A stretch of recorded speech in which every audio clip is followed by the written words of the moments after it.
Um, Before I get started, I think it's important um, that we enter conversation with the right kind of energy, because whatever, if you've noticed people who snip it, they usually get that back.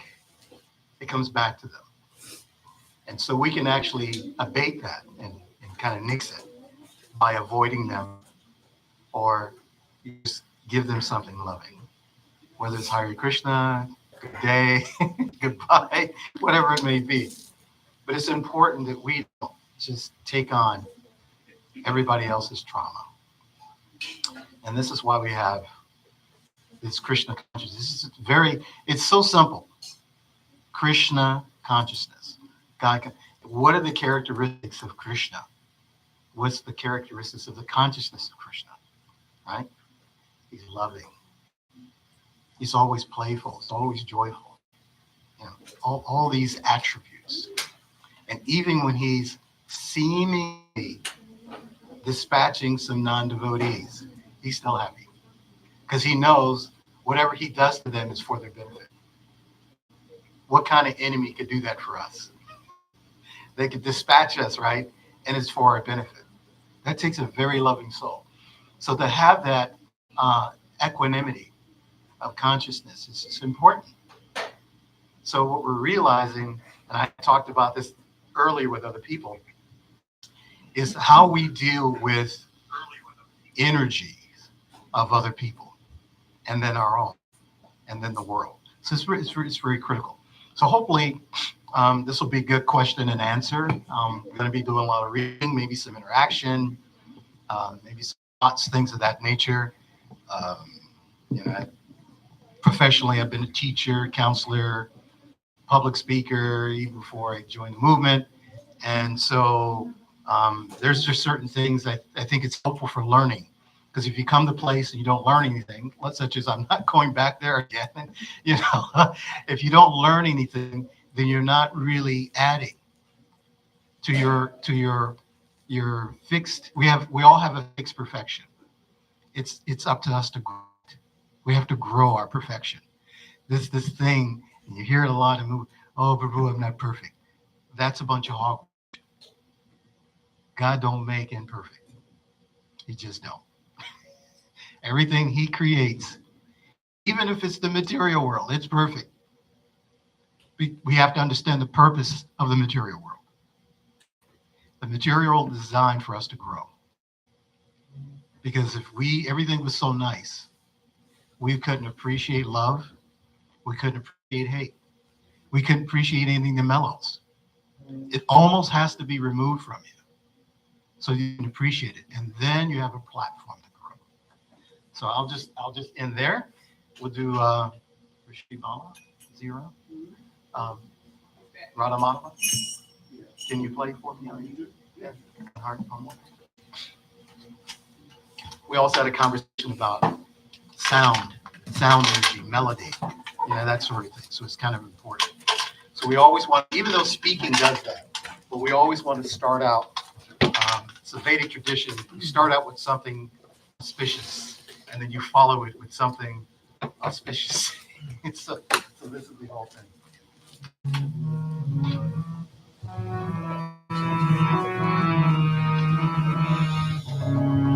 Jaya Radha Madhava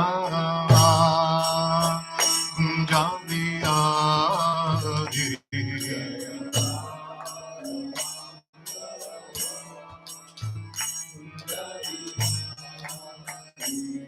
Jaya Radha Madhava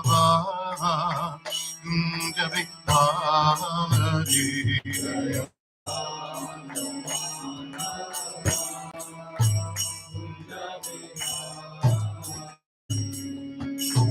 Janna Vallabha Girivardhari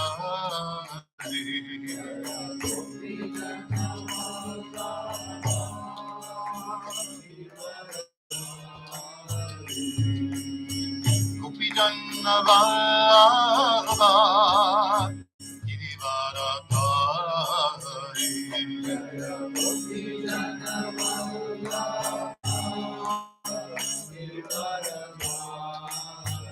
Soyanannam Rajajannaranjana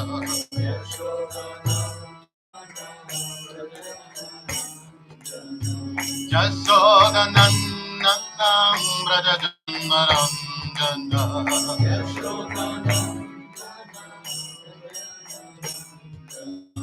Jasodanannam Rajajannaranjana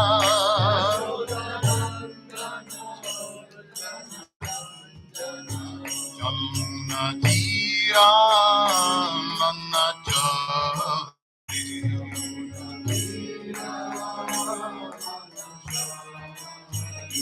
Jaya Madhava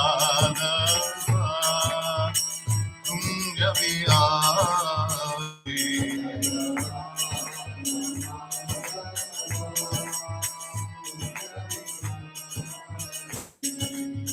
Gopijanna Vallabha Girivaradhari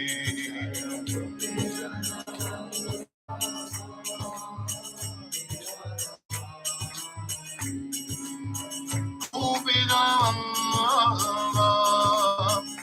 Girivaradhari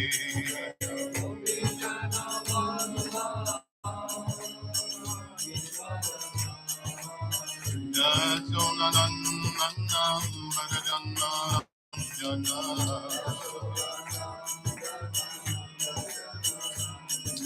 Jasodanannam Rajajannaranjana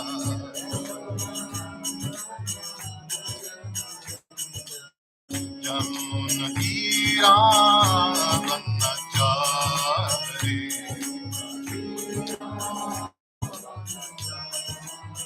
Jamuna Tiram Manachari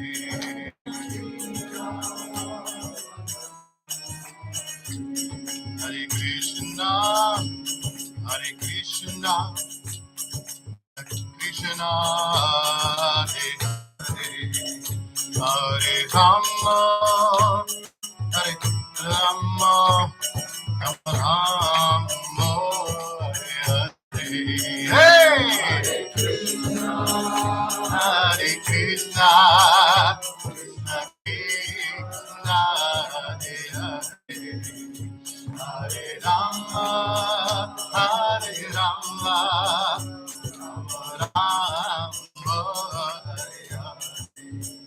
Hare Krishna Hare Krishna Krishna Hare Hare Hare Rama Hare Rama Rama Hare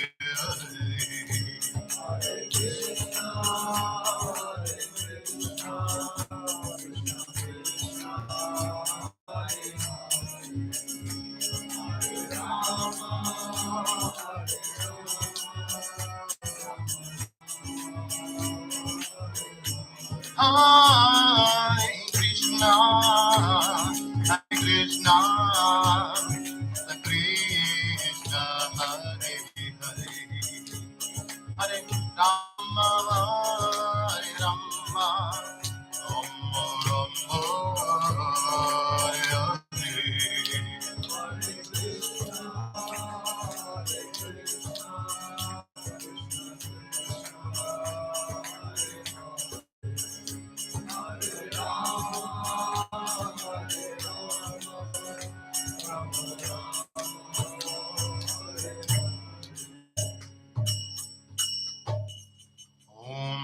Namo Bhagavate Vasudevaya.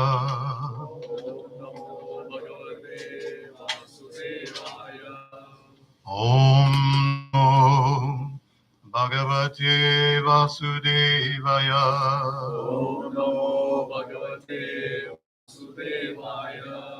Om Namo Bhagavate Vasudevaya.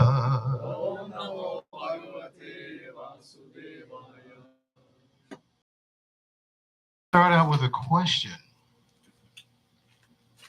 As it is listed, I don't think we have any Bhagavad Gitas here, do we? Yeah. So there is a section in the beginning of the Bhagavad Gita, and it lists all of the incarnations of the Supreme Lord. Does anybody know how many there are? I mean, just listed. I mean, there are more than what's listed, but anyone have an idea how many are listed? 10? 31 in the Bhagavad. How about Bhagavad Gita? Yeah, I guess they're principal. So there are. Wow, sorry, Mark.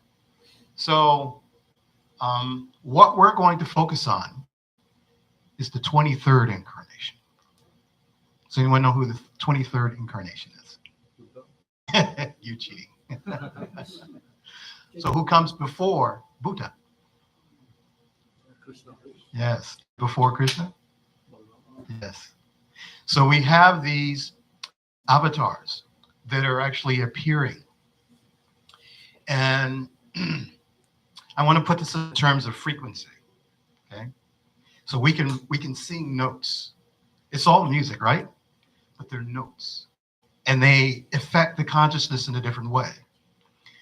So the same is true with these avatars or Leela avatars, right? They have a specific thing that they're trying to inculcate because of time, place, circumstance. So you had circumstances, time and place in Kriya Yuga, right? Satya Yuga, right? And then when the age after that became compromised with vice, okay, Treta Yuga. So you had a different incarnation. It had to match what was going on and the culture. The same that's true whether it's flipped, Dwapara Yuga, the same thing. So there's a certain consciousness, and then you have Kali Yuga. So how does Krishna appear in Kali Yuga? Does anyone know?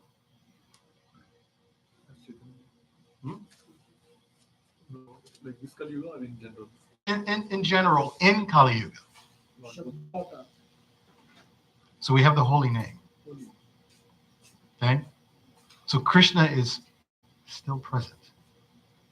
But what happens is Krishna carries an avatar backpack. And that backpack is Lord Nityananda, Lord Gauranga. I call them backpacks. That's not to diminish them. But what it's doing, they actually make the emphasis of the holy name. So you have Krishna. You had a specific mood, which was Krishna was able to do everything. But after Krishna's departure, we had the ushering in of this Kali Yuga age, quarrel and hypocrisy. And do we have internet here? I'm not sure if I'm getting in here. Try it again.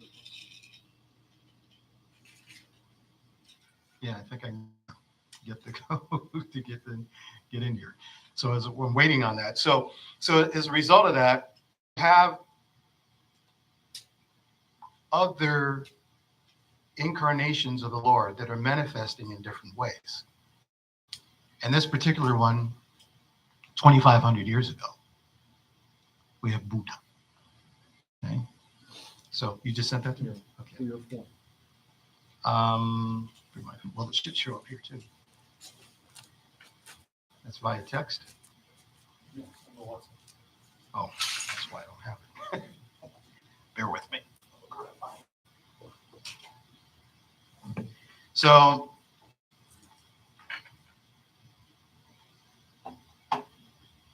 that's the code. Okay.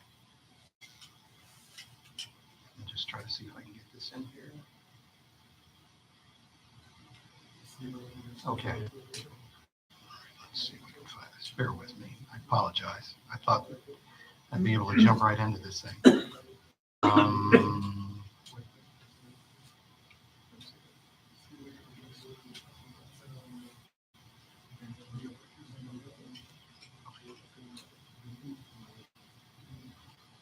All of the text.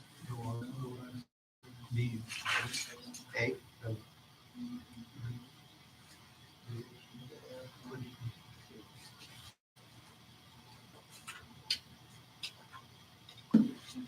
Okay, let's see, we're in there. All right, we're good. Really?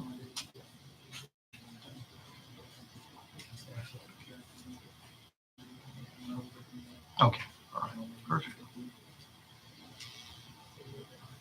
Do it again. So as I was saying, we have 2,500 years ago, we have Lord Buddha coming. And if we set the scene, we can kind of see what's going on in the world, and particularly with the Vedas. So we had a lot of sacrifices that were taking place, and we had a lot of unqualified people doing them. Does that seem familiar in this age? We have people, and not only in religious settings, but also in governmental settings, that are engaged in stuff, and they don't really possess the wherewithal for these duties. Likewise, they don't possess the frequency. So your consciousness has to be at a right frequency. So Buddha is coming, right, to do a reset, to get people away from religious principles per se that are set into the Vedas. And the conversation I was having with Patipavana is that one of the general features of this Kali Yuga, or this age that we're in, is there are experts in devolving the culture. They're very good at that. They're qualified, right? So we have karma, then vikarma, and then akarma. Most people don't understand about karma. They just blanket it, but they don't understand karma, prohibitive activity. So these certain class of beings, lower class, vibrationally, are extremely expert at devaluing things.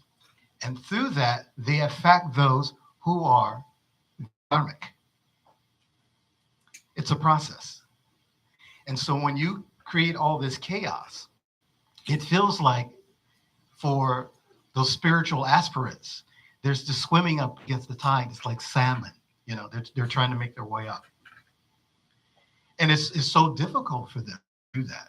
So in this particular Srimad Bhagavatam 1.3.24, Tata Kalu Samvate Samohaya Surat Vishyam Buddho Namananjana Sutaha Ki Kateshu Bhavishyati.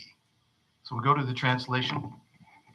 Then, in the beginning of Kali Yuga, the Lord will appear as Lord Buddha, the son of Anjana, in the province of Gaya. This is Bihar? Yeah. So where is that exactly? What is that near? I mean, if you do proximity. Near Bengal? Okay. So for the purpose of deluding those who are envious of the faithful theists. So I touched on that. You have these, we call them demons. They have other designations, but they want to lower the bridge. They want to lower the ceiling. They want everyone scrunched down, right? And moving in such difficulty. Because when you do that, what do you focus on? When the ceiling's lower, all your work, I don't want to hit the door. I don't want to hit the ceiling. I can't jump. You're reduced in your freedom as such. So in the purport here, Srila Prabhupada, is the Grace A.C. Bhaktivedanta Srila Prabhupada says, Lord Buddha is a powerful incarnation of the personality of Godhead. Appeared in the province of Gaya Bihar as the son of Anjana.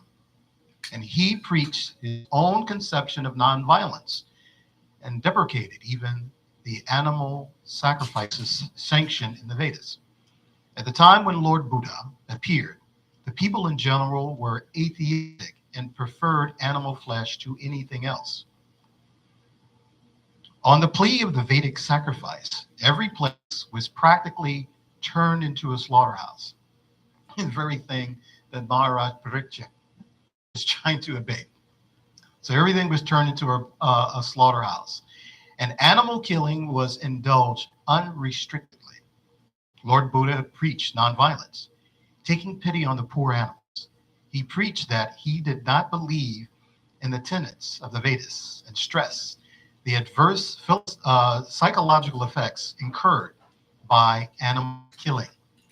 Less intelligent men of the age of Kali, who had no faith in God, followed his principles, and for the time being, they were trained in moral discipline and nonviolence, the preliminary steps for proceeding further on the path of God realization. He deluded the atheists because such atheists who followed principles did not believe in God, but they kept their absolute faith in Lord Buddha, who himself was an incarnation of God. Thus, the faithless people were made to believe in God in the form of Lord Buddha. That was the mercy of Lord Buddha. He made the faithless faithful to him. This is genius. We know now that Buddhists don't even do this. Right? We see whether it's certain personalities, big personalities in the Buddhist philosophy that have no issues with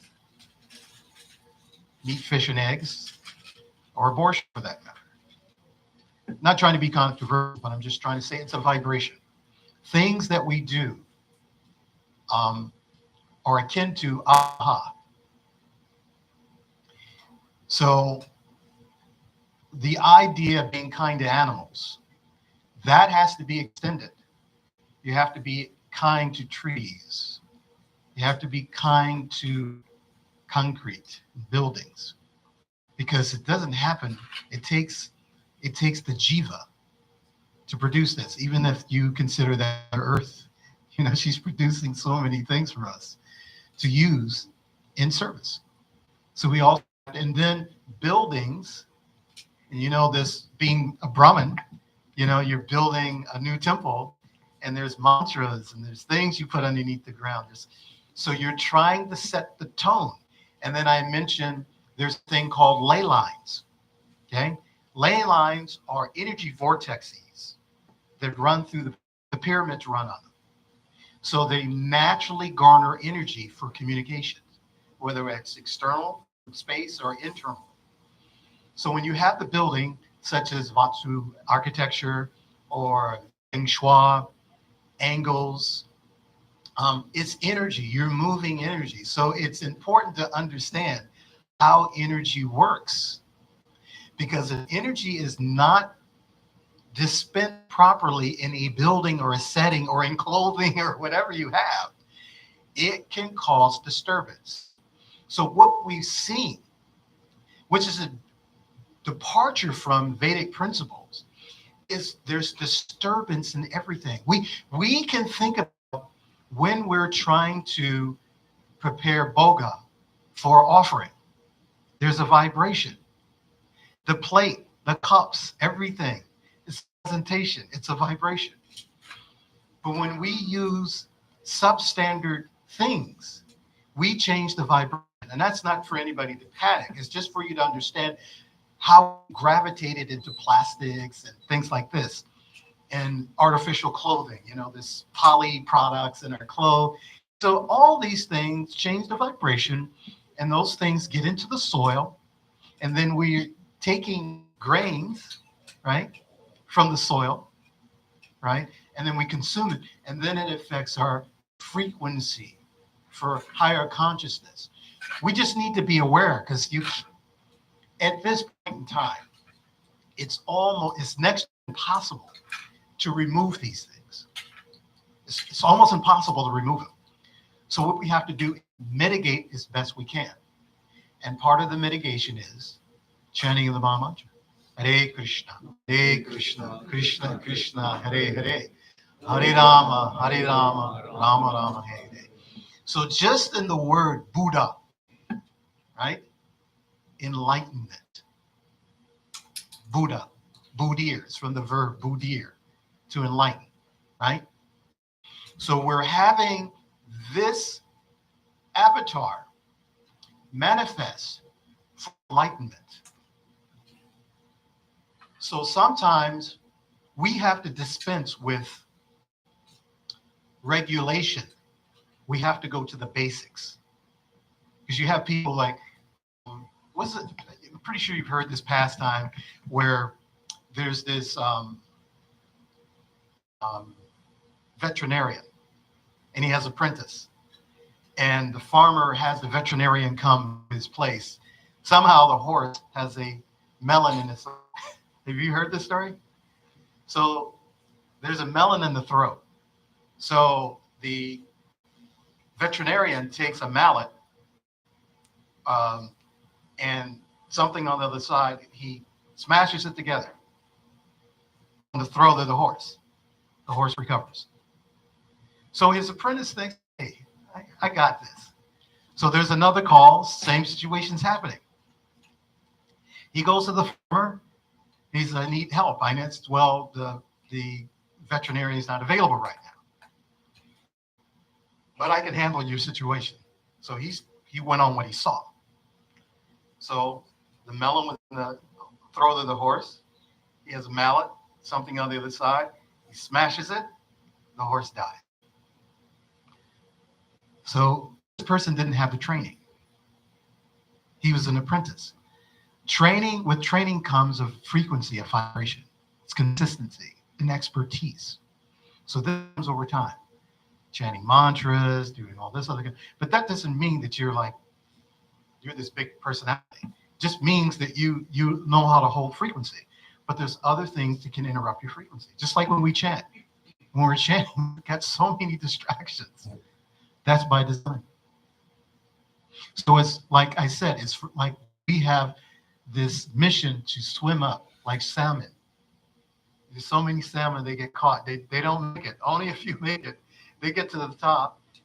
They actually mate, and then they die later. You know, they're all swimming upstream just to mate, and then they're gone. On the other hand, have a different opportunity. We have to understand how to have this dance. It's like that dance instruction Shiva does. How do we have this dance? So it's kind of important that we understand those things. So the purport goes on to say, killing of animals before the advent of Lord Buddha was the most prominent feature of the society. People claim that these were Vedic sacrifices. Do we have that today? Yeah. So we have a thing called kosher. It's okay. We do this, we do that. So we're seeing these things. So here's the thing, and it's going to get into this, but the thing about consuming things which are not designed for your body, it disturbs your frequency. Okay? You won't know it until you get away from it for a while. If you get sick and you can't eat solid food, and all of a sudden you feel the freest. I know that's been the case with me. Today's a fast day, right? So we're fasting. But when you're sick, you naturally have to fast. You can't take anything. Someone offers you maybe something you really like. I can't eat that right now, so you're fasting from it. But after the fast, you don't really want to go back to eating again because you feel equiposed. There's a settling that happens.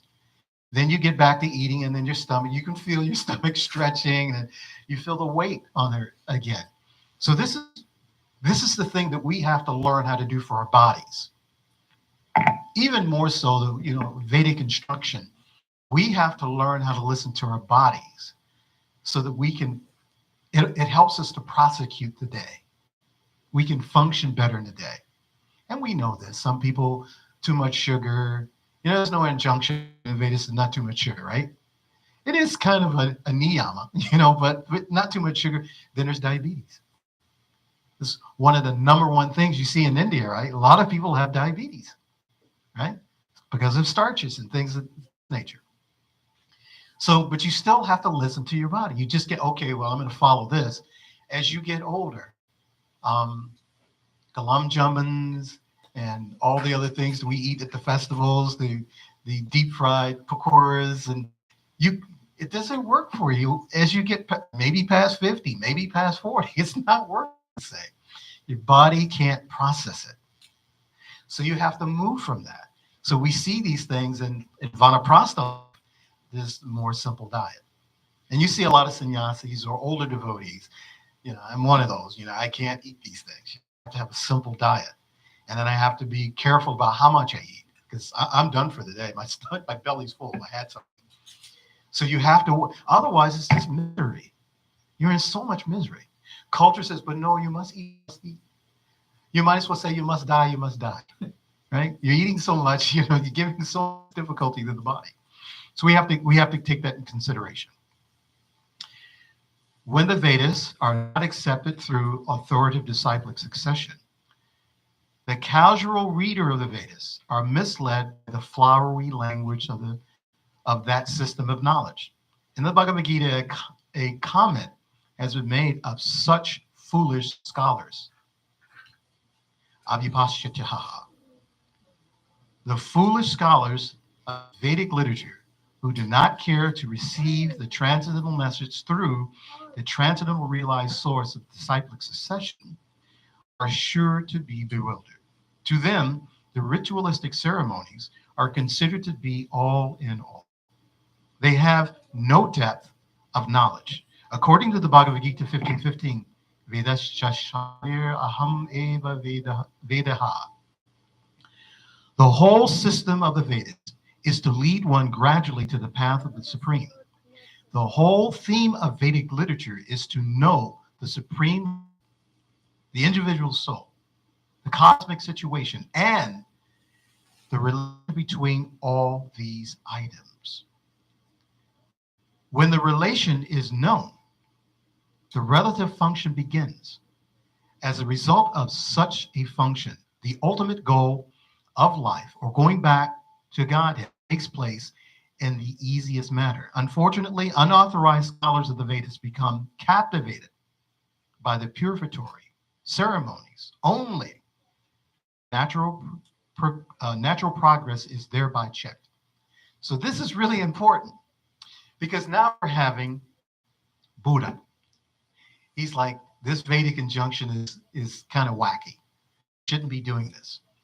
But what we don't see is there's an identification of a deviation. We don't understand it. And it's not just sacrifice of animals. It's also how we characterize people groups. And part of that characterization, you can't be Brahmin because you're a fifth class man, right? Sudra or sixth class, or what is it, Malecha, all these things. We negate soul. We have no idea that this personality could be very advanced. We just assume because we look at the man's outward dress. We have no idea. So when they talk about relations, that relation is giving up. Who am I? What is this world? What is the purpose of this world? Who created this world? So you see, we're all these creations in the world. As I said, whether it's animals or inanimate things. Of course, in a higher frequency, or we call the spiritual environment, those inanimate things are conscious. So the difference between the animated world and inanimate world, right, is consciousness.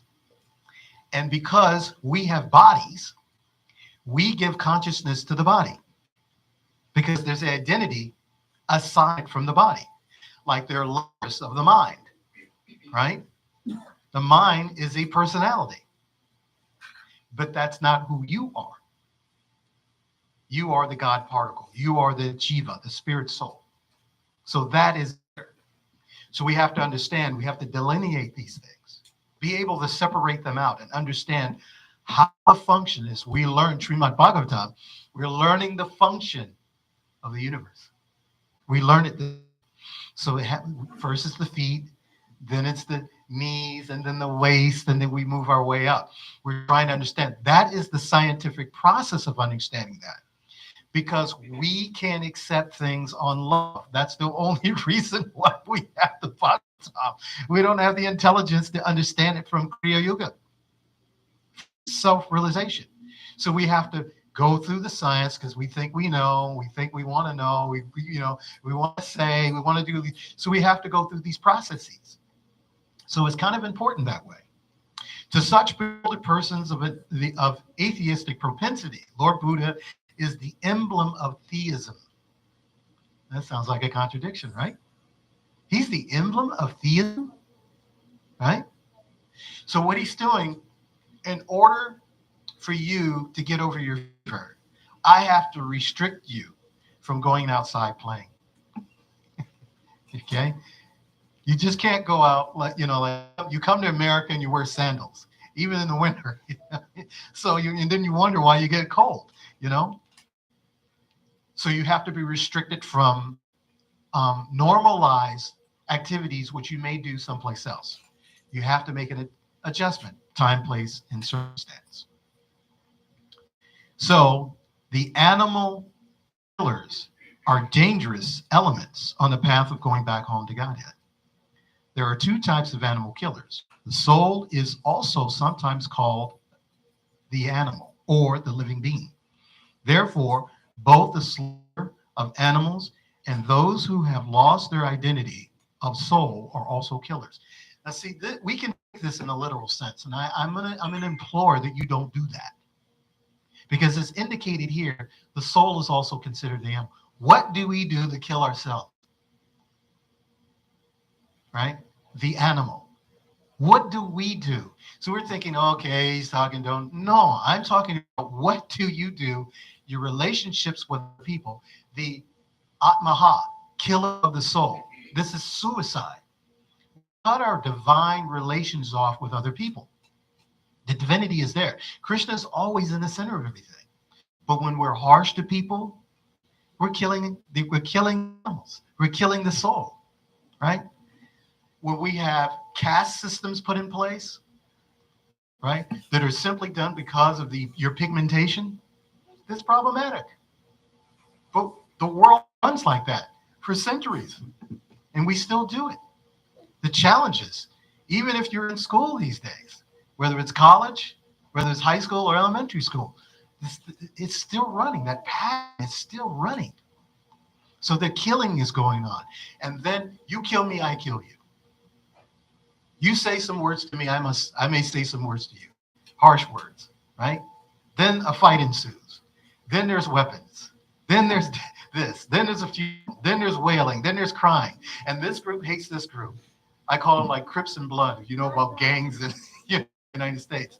Here is a family of the same people group, and they're hating each other.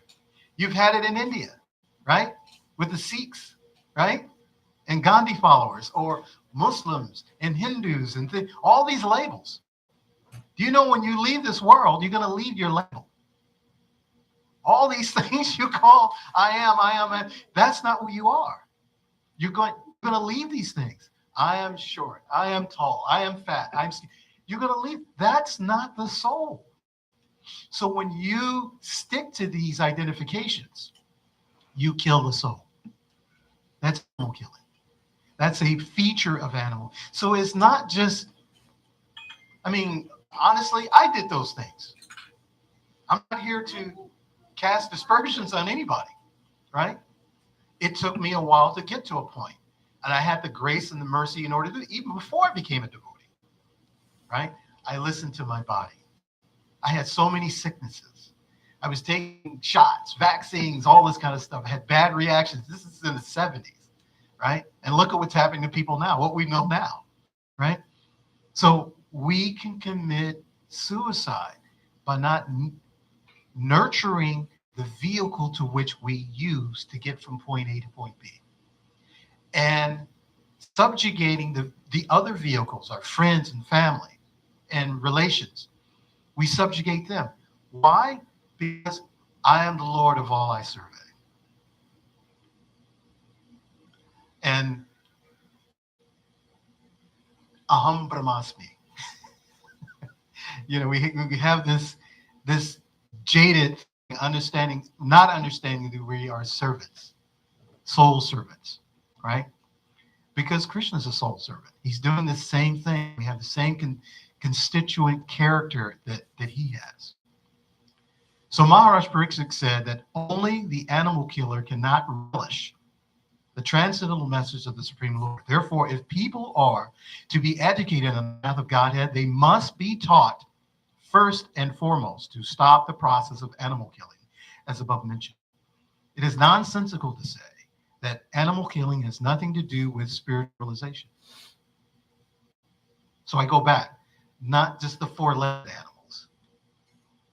Dvita Parapasha.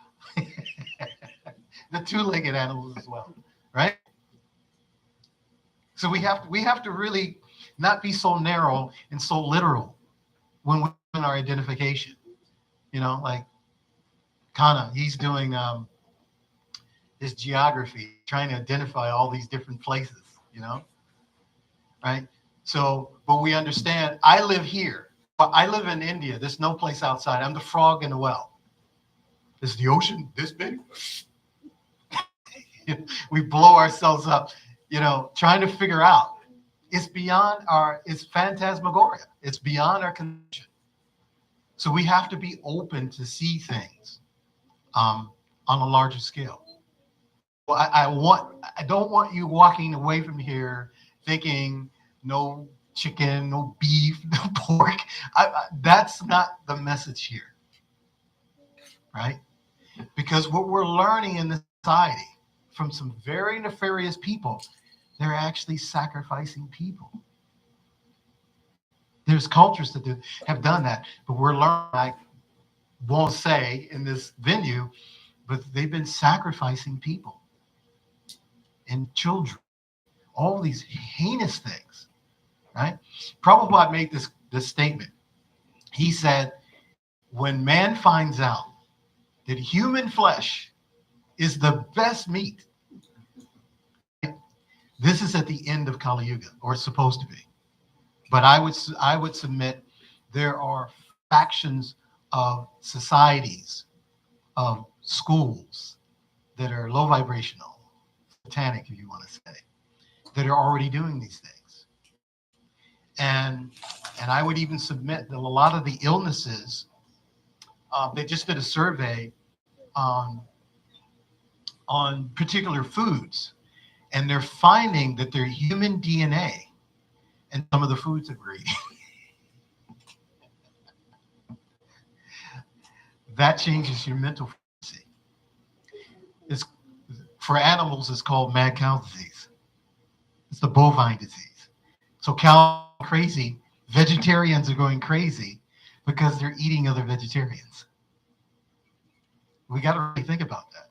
So if we complain about how insane the world is today, what we're consuming, whether it's through water, whether it's through air, whether it's through airwaves, however we may consume this is the consumption of animalism. Okay? So don't get stuck on the chicken that's in front of your plate. Don't get stuck on that. Yes, of course, you should move away from these things. But you got to understand, it's been put in other things. I was telling Petita Pavana, I was showing him this vitamin D product that I was using. It said vegan on it.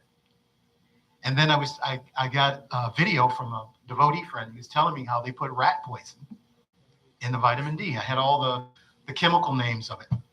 And then when I looked closer to my bottle, I said, let me read the ingredients, because I hadn't paid it. I just looked at the front. It was vegan. On the back, it said it had lanolin in it. Is anyone familiar with lanolin? Comes from sheep. Comes from sheep. Just like there's cheese. There's a product in cheese. What's it called? Rennet. Okay.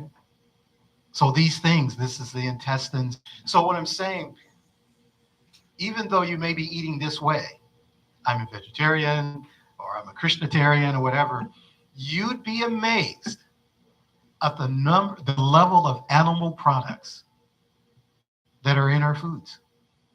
Things that you wouldn't even, why would they put that in there? Right? So that's not to make you panic. I'm just trying to help you be aware that we all have room to improve. So let's not find fault on meat eaters and all this other kind, because Lord Buddha was trying to be merciful. And we need to accept the mercy. We need the mercy. We need mercy. So we need to figure out from that point. As I was saying, it's nonsensical to say that animal killing has nothing to do with spiritual realization. This dangerous theory, many so-called sannyasis have sprung up by the grace of Kali Yuga, who preach animal killing under the garb of the Vedas. Now, of course, if you're in India, you see a lot of this. Prabhupada talked about Mayavadi, the Prasandis, and all, the impersonalists, all this other kind of stuff. And then you get to, in the West, well, what is that? It comes in a different form. And we're seeing it in terms of mass marketing. That's how we get it in the West. It's mass marketing. So, and we don't know it. So we don't know these things. So, how much time do we have? 10 minutes. Okay, I had a lot more. But we're gonna probably stop there.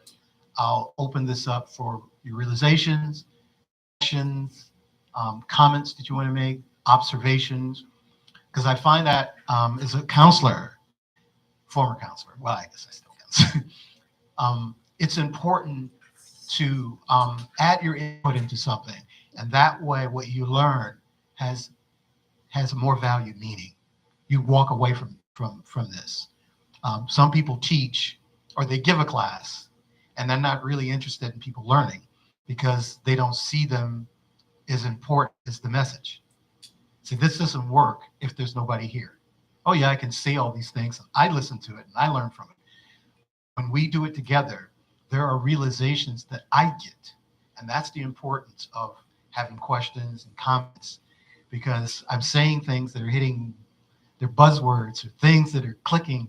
You're thinking, oh, okay, this has some validity. So I'm going to open up to the floor. And if you have any comments, questions, corrections, Hare Krishna. It's not all jump at once. Don't be shy.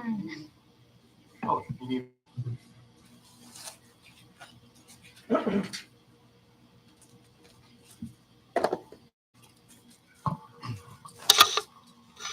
By the way, if you can mention your name, so. Hare Krishna. Thank you. Vishnu Swami Das Jai. from India, Hyderabad. Jai. So your class is very different, means very enlightening. You said that this entire universe is set up in certain frequency. If you any frequency of anything, is also killing. You said, suppose not only killing by person direct, but you can disturb other souls also. It means killing. It's some interesting thing. Yes. Yeah. So the idea is to broaden our understanding of the impact we have on other living entities. And I'm pretty sure everybody has a story about a father who treats his children badly. That's killing, right? So we have to understand how to modify that and give them something that don't sacrifice them, right? Actually give them mercy. That's a big difference. But go ahead. Nowadays, you can see in our entire world, there is always disturbance. Yes. Different way. In India, some size on Mayavad, in Western, different way. It's going on. So it will always be disturbed, no? So how you can modify it? How to come into systematic frequency? Yes. How do you come into the proper frequency? Okay. When I say this, it's it's a no-brainer. It's so easy.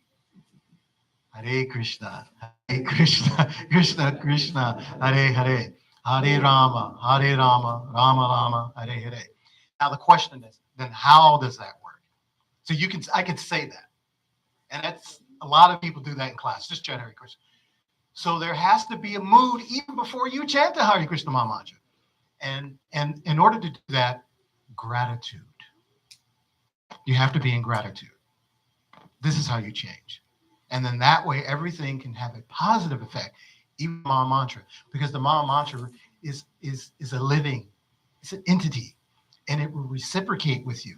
So how do gratitude? I'm glad I made it here safely. I'm glad that I haven't seen anybody fall asleep yet. Maybe a couple of nods, that's gratitude. There's a lot. I'm glad to see people are receptive.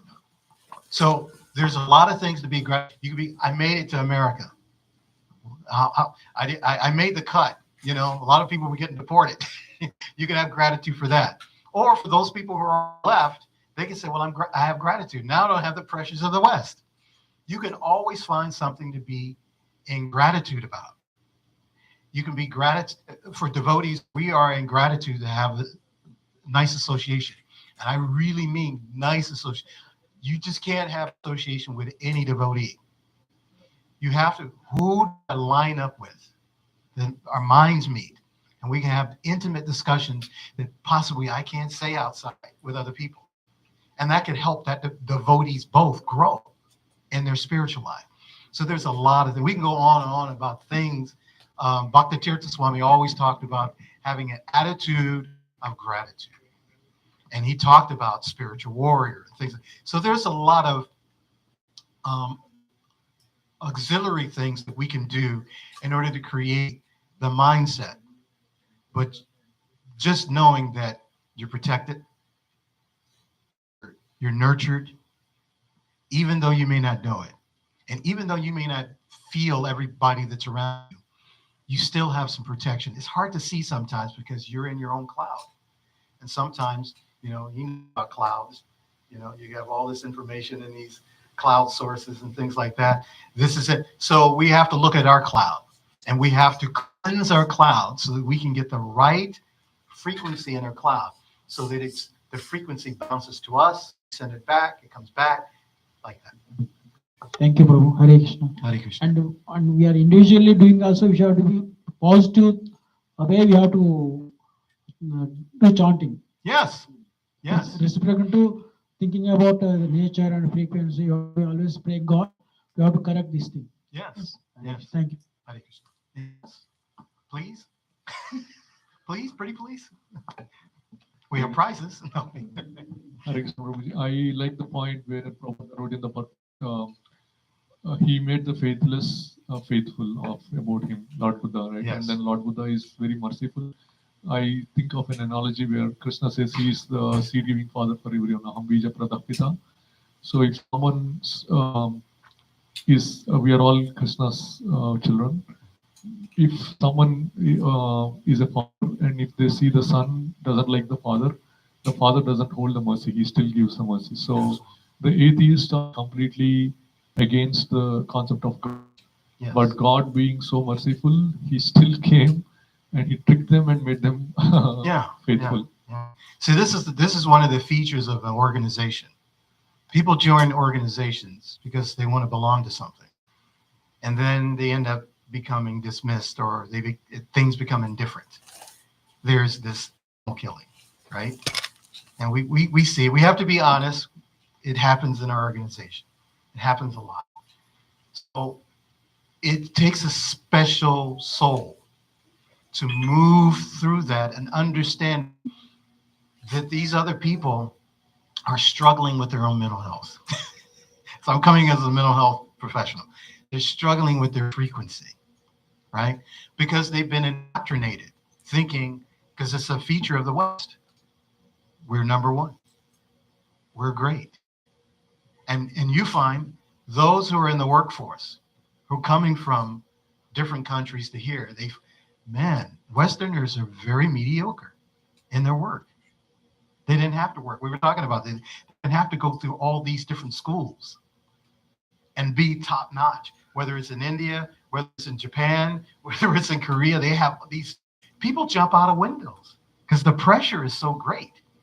Then they get here And it's like, this is easy. How do they, you know? So that's a frequency, okay?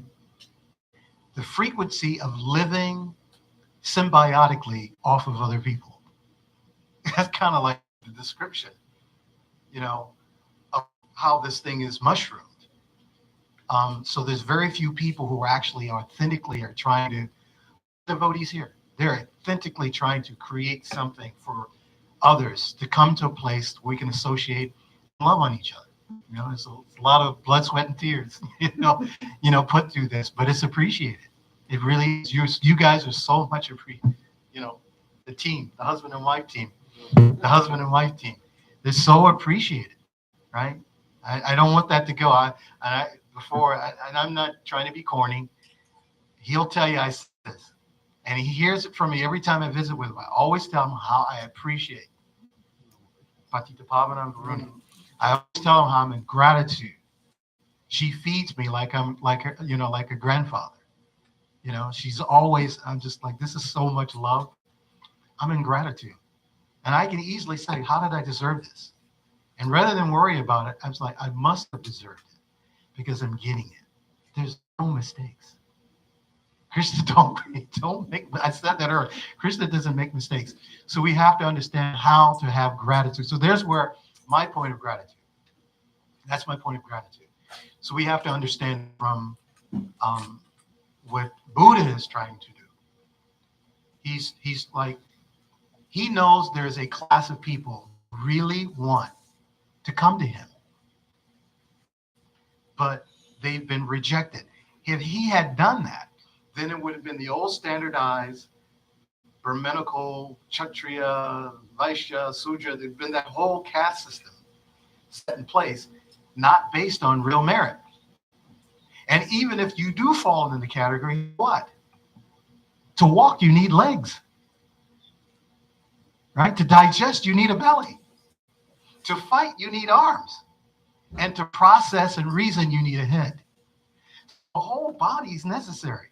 But we try to separate the part. This is animal killing again. Okay? We're trying to separate that. We do it in various ways, different countries. We do it here in terms of gender, race. We do all kinds of stuff. While people are enjoying, oh, I like this music. Well, where did the music come? It came from this people group. But you're enjoying it, and then you dismiss these people, right? Happens all the time. Inventions. We were talking about invention. Who created the internet? People in my people group. The internet, cell phone, traffic light, refrigerated cars.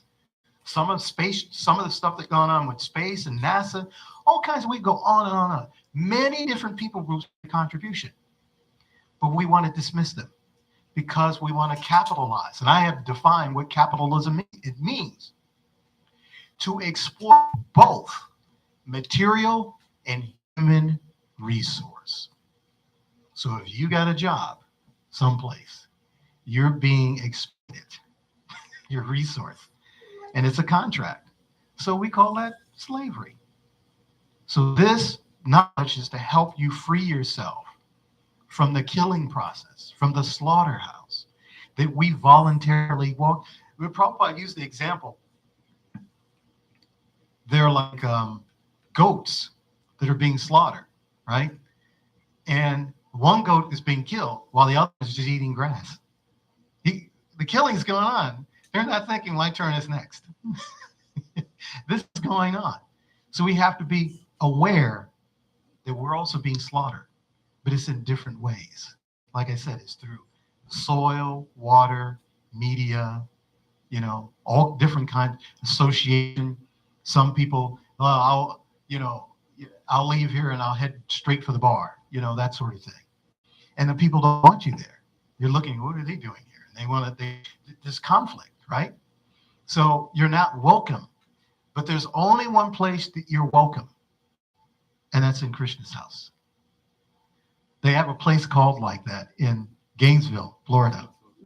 It's called Krishna's house. So we have Krishna's house, and you're welcome here.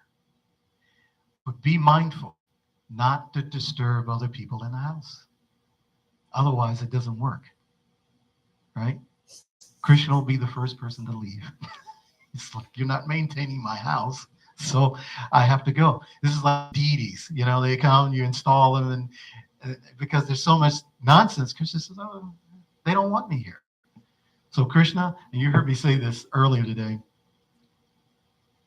I would prefer to go where I'm appreciated as opposed to where I'm tolerated. So this goes beyond just the normal. We have to have loving associations with people at the level that we have it. We don't have to do more than this. Oh, I have to do all. No. Just be you. You can be appreciated because we all have a flavor, right? We all have a taste, ruchi. We all have our own thing. That's why there's this variegatedness, because Krishna can taste as much as he likes. And if you decide to change the spice of yourself, he can take that too. So, is there any other questions? Yes, sir. Thank you. Krishna. Howdy. My name's David Damron. Hi, David. Hi. I studied philosophy, so I learned that it's helpful to define the terms. Mm-hmm. And when you say frequency, I know what you're talking about in a general sense. Yeah. When you say high vibration, Yeah. low vibration, I understand it in a general sense. But I what got is you. your definition? What is a frequency? Okay. So let's look at frequency, how it is used. Frequent, something that happens often, the same. So if we take a sound wave, and it's like a sawtooth wave, and it moves like this. So when you listen to it, there's either attraction or repulsion based on that. So the frequency is doing the same thing. Like, how often do you go to the temple? I go frequently. Okay, I'm trying to put it in the most layman terms as I possibly can. So when we talk about vibration, we talk about, that's also frequency language. Like in a spiritual sense? Yes, because I'm going to give you my thing. I see everything as spiritual. I just don't see it utilized as spiritual. Okay? So if I take a vibration, I'm chanting the Maha Mantra. Or if I said, I'm chanting David, David, David, David, David, David. I'm smiling when I'm saying, now you smile. It's a frequency. So you can receive it because you're used to your name. And I could say it like maybe your parent, David, David, hi, David. So there's frequencies even in that sound. So what produces that, the registry of that frequency is the producer itself. So there's an intent. Am I angry? Am I mad? Am I trying? And you can feel it. So even without understanding a formal westernized or whatever logical definition, you can feel these things based on the interactions with people. And it can, what we say in the streets, make me feel a certain kind of way. You feel a certain kind of way. So a feeling associated with frequency, tonality, tone, this kind of thing. So if you study music, you can understand that volume of something. Now, volume can refer to the veracity or the amount of. In other words, you're getting more. Volume only means, low volume means you're getting a little bit of it. High volume means you're getting a lot of it. So in other words, the sound fills, the frequency is filling a space. You can't move any place without hearing it. Versus if it's low in vibration and frequency, then you have to work diligently to perceive how that frequency is coming. But when you're moving on to a spiritual level, like animals, not let's say they're spiritual, they're able to hear and sense things because their intent is tuned differently. So all I'm saying about frequency is to move your tone or tuning for it per se, so that you can perceive things as it really is. Then you can appreciate it. Then you can get back to gratitude. Is that okay? Yeah, thank you. Anyone else? Radhika Mataji says thank you for the wonderful piece. Oh, how do you She's watching YouTube. Oh, okay. Okay. Yeah. So yeah,